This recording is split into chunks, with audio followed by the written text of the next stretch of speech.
Blessed day, soul family. Welcome back. It's Resolution Thursday. This is going to be a quick one. It's been a crazy day. It's been a crazy couple days, but good crazy. And just kind of picking up from the last few days, some of the things that we've been talking about. Today's theme is states of consciousness, altered states of consciousness. How can we alter our consciousness toward resolution?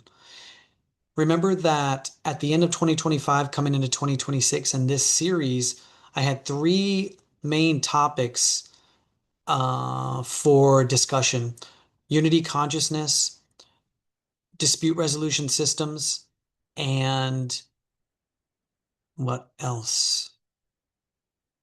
Mental health. Um, we've been doing that. My dog.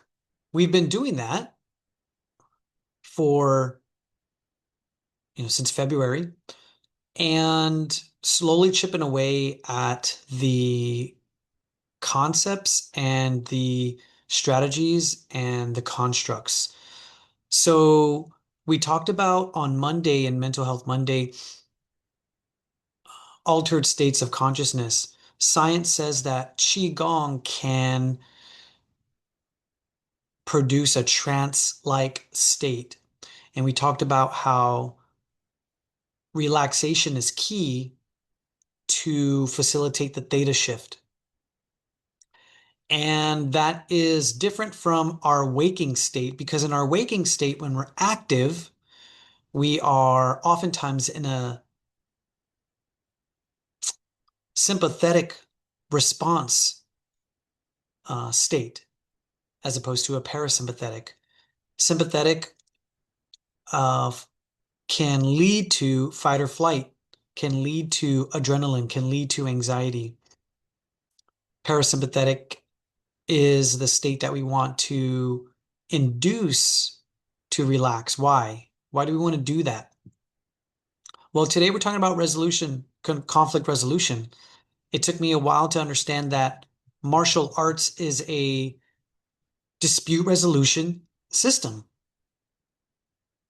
because you have to be able to neutralize an opponent's attack, and you never know how it's going to come, when it's going to come, from what angle, at what speed, and from whom.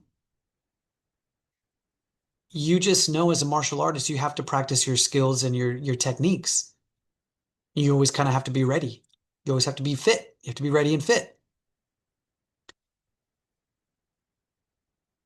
So that led me towards studying more dispute resolution systems, communication, mediation, nonviolent communication, and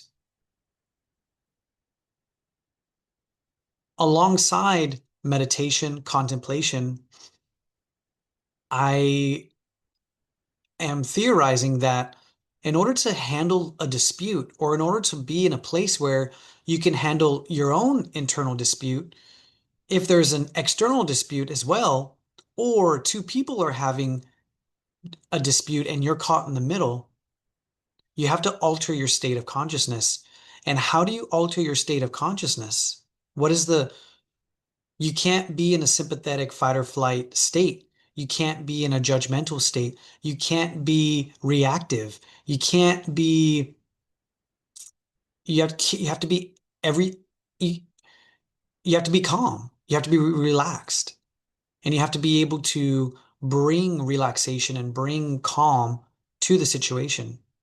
The only way that you can get good at that is to bring calm and relaxation into your temple, into your domain, into your sphere. So the things that come up just become that opportunity to do that. As difficult as it is to do and to it's easy to say, it's simple to think about, it's very hard to do. On the world stage, we see our leaders talking about peace, our leaders talking about defense, war, partnership, trade. All of these things are energetic energetic dynamics, give and take, lead and follow.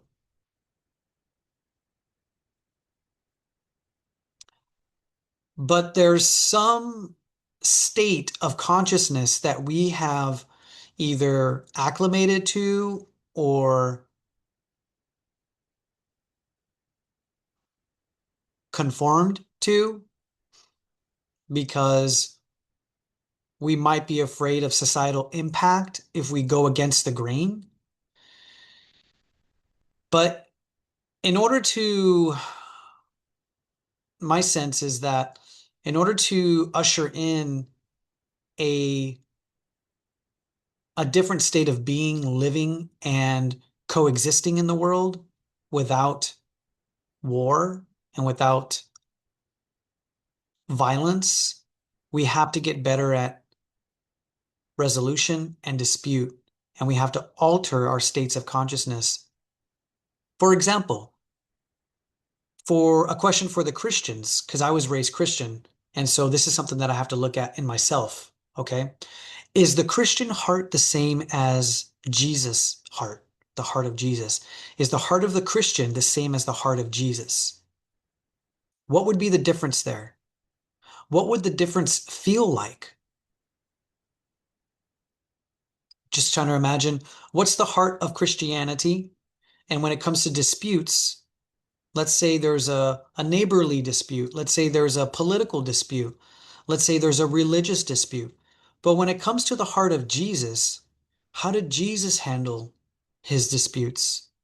And we can see from his story, he made the ultimate sacrifice. Some people would look at that and say, he had a chance to run. He was going to get put nailed to the cross. He could have ran. He could have saved his life. But he prayed to God and said, if this is your will, may it be so. The courage to have a different state of consciousness, a different heart to proceed with what society had deemed he went against the grain, he went against the elite, he went against the authority, he went against authority figures, and he produced the ultimate martyr.